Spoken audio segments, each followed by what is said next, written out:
I started noticing it about 3 weeks into my new job. Every morning when I'd arrive at the office, my desk lamp would be on, just mine. I work in one of those open-plan offices where we all have these identical workstations, rows and rows of them, stretching across the 14th floor, and every single morning, every other light would be off, except the one at my desk. At first, I thought maybe I was forgetting to turn it off before I left. You know how it is when you're new somewhere, your brain's just scrambled with all the new routines and passwords and names to remember. But then I started paying attention, really paying attention, and I'd make sure to switch off my lamp before leaving. I'd even stand there for a second, watching it go dark, just to be certain. And the next morning, without fail, it would be on again. I mentioned it to Priya, the woman who sits 2 desks over. She laughed and said the cleaning crew probably just flipped it on by accident. But that didn't make sense. Why would they turn on one random light every single night? And why always mine? I let it go for a while because honestly, I had bigger things to worry about. The job itself was intense. I'm a financial analyst for this mid-sized investment firm, and they'd brought me in to help restructure some of their portfolio strategies. Long hours, complicated spreadsheets, meetings that could have been emails, the usual corporate grind. But that little light, that one small detail, it stayed in the back of my mind, like a question I couldn't quite answer. Then one Thursday, I stayed late. Really late. Everyone else had cleared out by 7. But I was stuck finishing this presentation for the partners. Around 10:30, I heard the elevator ding down the hall. I wasn't expecting anyone. Our floor is usually dead after 8. I stood up and looked over my cubicle wall, and that's when I saw him for the first time. Really saw him. I mean, I'd probably passed him in the hallways before, maybe noticed him emptying trash bins or pushing his cleaning cart, but I'd never actually looked at him. He was tall, maybe 6'1" or 6'2", with these broad shoulders that filled out his gray maintenance uniform. Dark hair, a little wavy, falling just past his ears. He had his headphones in and was moving through the office with this practiced efficiency, emptying bins, wiping down desks. There was something almost graceful about the way he moved, methodical but not robotic, like he was dancing to music, only he could hear. I watched him work his way down my row.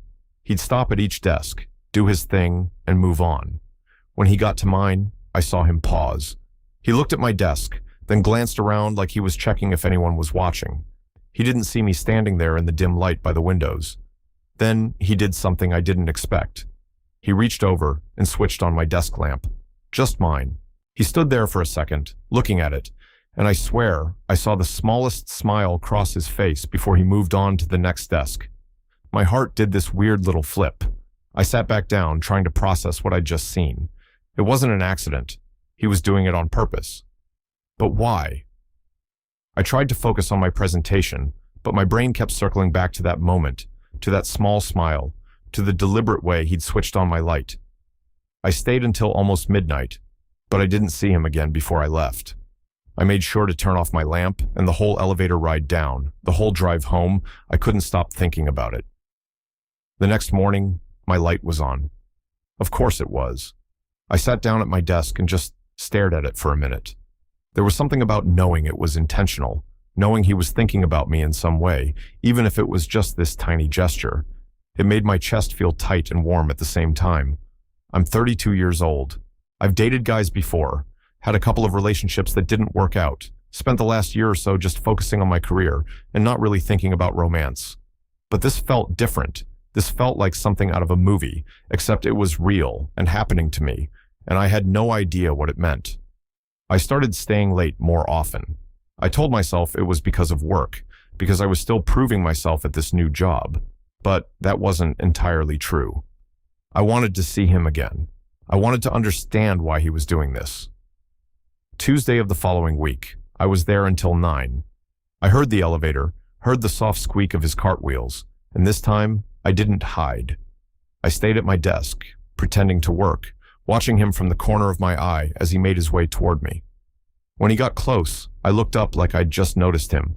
He was even better looking up close, maybe mid-30s, with these deep brown eyes and this slight stubble along his jaw. There was a small scar above his left eyebrow.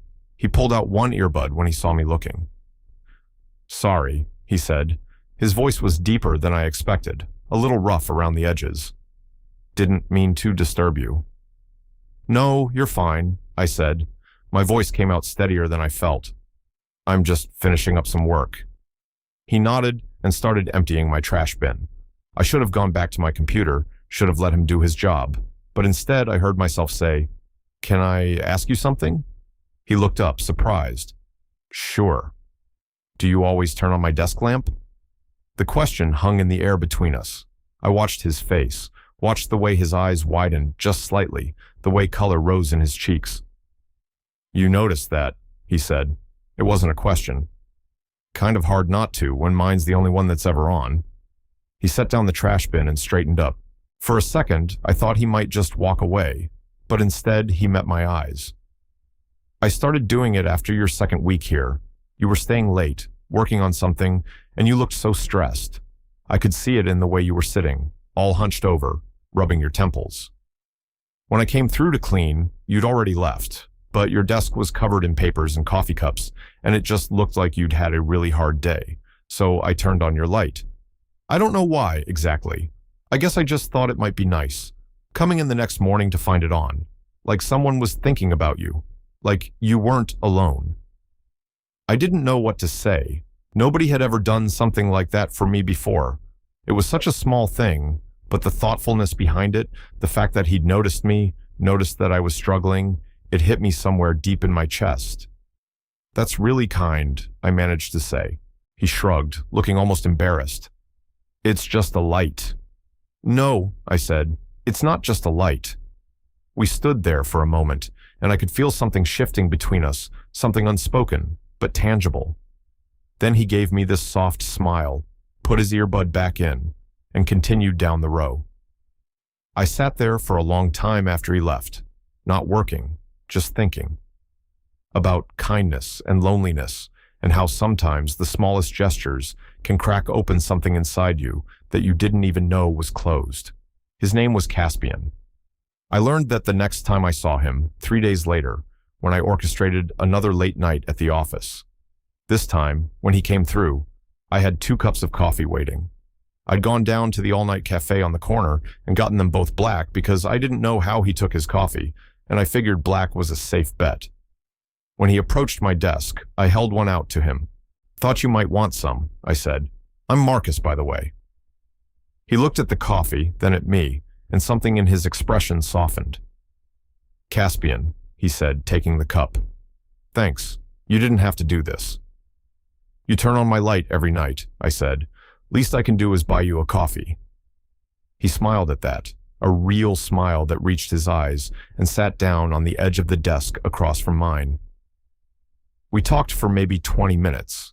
I learned he'd been working as a janitor for the building management company for 5 years, that he was taking online classes in the mornings to finish his degree in social work, that he'd moved to the city from Portland 7 years ago. He asked about my job, and I found myself telling him things I hadn't told anyone else at the office, about how overwhelming it all was sometimes, how I felt like I was constantly trying to prove I belonged here. He listened in this way that made me feel actually heard, nodding at the right moments, asking questions that showed he was really paying attention. When he finally had to get back to work, he stood up and said, "This was nice. Thanks for the coffee, Marcus." "Anytime," I said, and I meant it. After that night, something changed. I started timing my late nights to when I knew he'd be there. We'd talk while he cleaned, these conversations that started surface level but gradually went deeper. He told me about growing up with a single mom who worked 3 jobs, about how he'd always wanted to help people, which is why he was going back to school for social work. I told him about my family, about how I'd come out to them when I was 23, and how my dad still didn't really talk to me because of it. Caspian listened to that story and then said, "Their loss," with such conviction that I almost believed it. I found myself thinking about him constantly. During meetings, I'd catch my mind wandering to something he'd said the night before. I'd be analyzing market trends and suddenly remember the way he'd laughed at one of my terrible jokes. It was becoming more than just friendly conversation. I was developing feelings for him, real feelings, and it terrified me because I had no idea if he felt the same way. Sure, he'd started leaving my light on, but that could have been purely kindness. The fact that he talked to me, that he seemed to enjoy our conversations, that didn't necessarily mean anything more than friendship. One night, about 6 weeks after that first real conversation, I stayed late, even though I didn't have work to do. I just wanted to see him. When he came through, he immediately noticed my mostly empty desk. "Slow night?" he asked. "Something like that," I said. Then, because I was tired of dancing around it, tired of not knowing, I added, "Honestly, I just wanted to talk to you." He set down his cleaning supplies and looked at me. Really looked at me, and I saw something flicker in his eyes. "Yeah?" he said quietly. "Yeah." My heart was pounding. "Caspian, I need to tell you something, and if I'm completely misreading this situation, just say so and we can pretend I never said anything. But I really like you, as in, I think about you all the time, and I look forward to these nights more than anything else in my week, and I'm pretty sure I'm falling for you." The silence that followed felt like it lasted forever. I watched his face, trying to read his expression, terrified I'd just ruined everything. Then he let out this breath, almost like a laugh, but not quite, and said, "God, I was so worried I was the only one feeling this way." Relief flooded through me so intensely I actually felt dizzy. "You're not," I said. "I've wanted to say something for weeks," he continued, "but I kept talking myself out of it. I'm the janitor. You're this successful analyst. I thought there was no way you'd be interested in someone like me." I stood up and moved closer to him. "Someone like you? Caspian, you're incredible. You're kind and thoughtful, and you actually listen when people talk. You're working your ass off to get your degree while holding down a full-time job. You noticed when I was struggling, and you did something about it, even though you didn't have to. Why wouldn't I be interested in you?" He smiled, and it transformed his whole face. "When you put it like that." "Can I kiss you?" I asked. My voice was barely above a whisper. "I was really hoping you would," he said. I closed the distance between us and kissed him. It was soft at first, tentative, both of us testing this new territory. But then his hand came up to cup the back of my neck, and the kiss deepened, and it felt like everything in my world was suddenly clicking into place. When we finally pulled apart, we were both breathing hard, and he rested his forehead against mine. "I should probably finish cleaning," he said, but he didn't move. "Probably," I agreed, also not moving. We stood there for another moment before he finally, reluctantly, stepped back. "Can I take you to dinner tomorrow?" he asked. "Like an actual date?" "I would really like that," I said. He grinned. "It's a date then." That first dinner turned into a second, then a third. We fell into a relationship that felt both exciting and comfortable, like coming home to a place you didn't know you'd been missing. He'd come over after his shift, and we'd stay up talking until dawn. I'd bring him lunch between his classes. We'd spend weekends exploring the city, finding little hole-in-the-wall restaurants and vintage bookstores and parks we'd never been to before. He fit into my life in a way that felt effortless, and I fit into his the same way. 3 months in, I met his mom. She was this tiny, fierce woman who hugged me like she'd known me forever, and then pulled Caspian aside to whisper, loudly enough for me to hear, that she approved. 6 months in, he met my family. My dad was stiff and formal, but my mom and sister loved him immediately. By the time we hit our 1-year anniversary, I couldn't imagine my life without him in it. We were lying in bed one Sunday morning, that lazy kind of morning where you don't have anywhere to be, and the sunlight is filtering through the curtains, just right. I was tracing patterns on his chest, and he was playing with my hair, and I said, "I'm glad you left my light on." He laughed. "Best decision I ever made." "I'm serious," I said, propping myself up to look at him. "You saw me when I felt invisible. You did this small, kind thing that changed everything. I don't think I ever really thanked you for that." He pulled me closer. "You thank me every day just by being here, by choosing me, by making me feel like I'm enough, exactly as I am." "You're more than enough," I said. "You're everything." We kissed, and it was slow and sweet and full of promise. Later, we'd get up and make breakfast and argue over what to watch on TV and do all the ordinary things that make up a life together.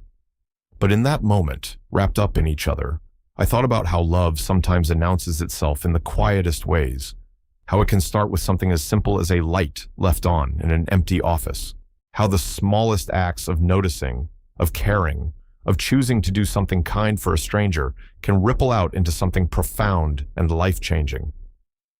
I still work at the same office. Caspian finished his degree and now works as a social worker at a nonprofit across town. We moved in together 8 months ago into this apartment with big windows and enough space for both of us. And every night before I leave work, I turn off my desk lamp. But sometimes, just sometimes, I'll come in the next morning and find it on again, even though Caspian doesn't work that shift anymore. The new janitor must think I'm forgetful, but I know the truth. It's Caspian, stopping by after his own work just to leave that light on for me, to remind me that someone's thinking of me, that I'm not alone, that I'm loved. It's become our thing, this small ritual that connects us across the hours when we're apart. And every time I see that light glowing in the early morning darkness, my heart does that same little flip. It did the very first time I realized what it meant. Some gestures are so perfect, they deserve to last forever. This is ours. Total_char_count 16,847.